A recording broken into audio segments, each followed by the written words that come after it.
So today we're going to be talking about dry rubs. It's summer, it's dry rub season. They're very easy, they're very versatile. Something you can get done well in advance and look like the superstars you see on TV. It's very simple. I'm going to show you my favorite cut of meat to use, what temperature to cook it at, when to let it rest.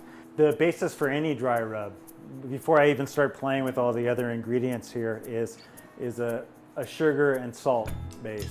I would say 3/4 of a cup salt, 3/4 of a cup sugar, and then move into your spices and your chilies. What that sugar and salt's gonna do is the salt will draw the juice out of the meat.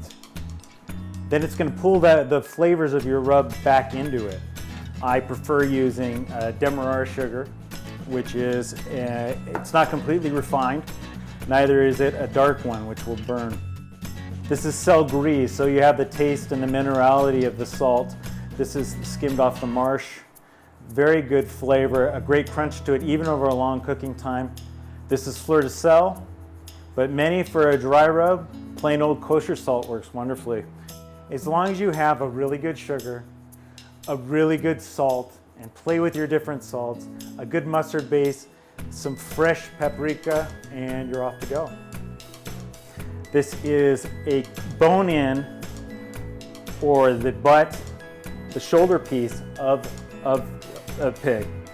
I always try to do my long, slow cooking on the bone. I want to keep as much, I didn't trim this myself, but as much of this fat cap as possible you want left on the piece of meat you're going to be slow cooking. And when you cook it, you want to leave this fat side up, as it will begin to baste the meat. This meat's going to be very, very tender over a long period of time. If you are in a bit of a hurry and want to cook, you can lightly score through the fat cap. So for a piece this large, I would give it a good hour even before I started at low heat. Now it's because we're cooking at such a low heat over a long period of time, say 210, 225 degrees over a 12 to 15 hour period, you're gonna get that happening in the oven itself. But to keep an eye on it for your first time and to see it, I would rub it, watch the liquid come out, and then draw it through. It's almost like self-brining within the meat's own juices. Grinding your own spices, just as they have for thousands of years, taking what you have at hand and doing this by hand really makes for a special rub. You're looking at tablespoons, teaspoons, depending on how strong. Some people don't like too much cumin. Some people are sensitive to cilantro.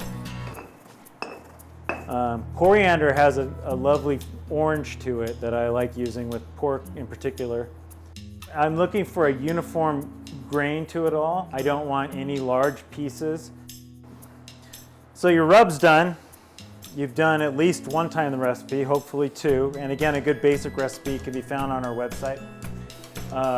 There are also fantastic books out of there. You want to find one that just has the core ingredients, and then from there you're going to move out and keep writing them down and changing things. Sometimes there'll be a half teaspoon of something that might change the whole vibe of your rub.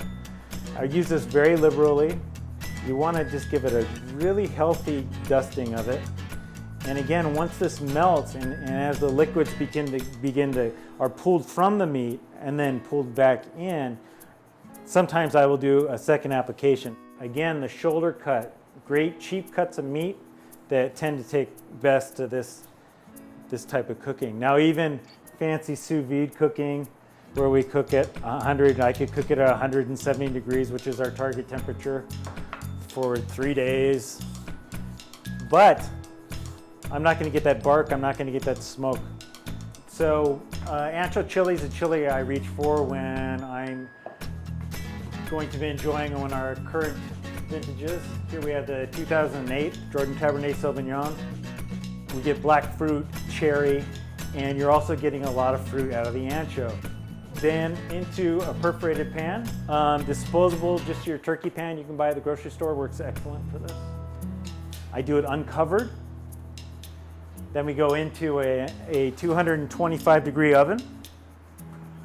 So that goes in the oven at 200 to 225 degrees for about an hour and a half per pound. So we're looking at 15 hours. Now, as it comes out, the longer you let it wait and let those juices redistribute, the better. For a piece this large, We're looking at between 2 and 3 hours if you can wait in a warm area, tented, and leave it directly in the liquid, and it will draw that back into the meat, and then you won't have dry. There's no way you can have a dry piece of pork.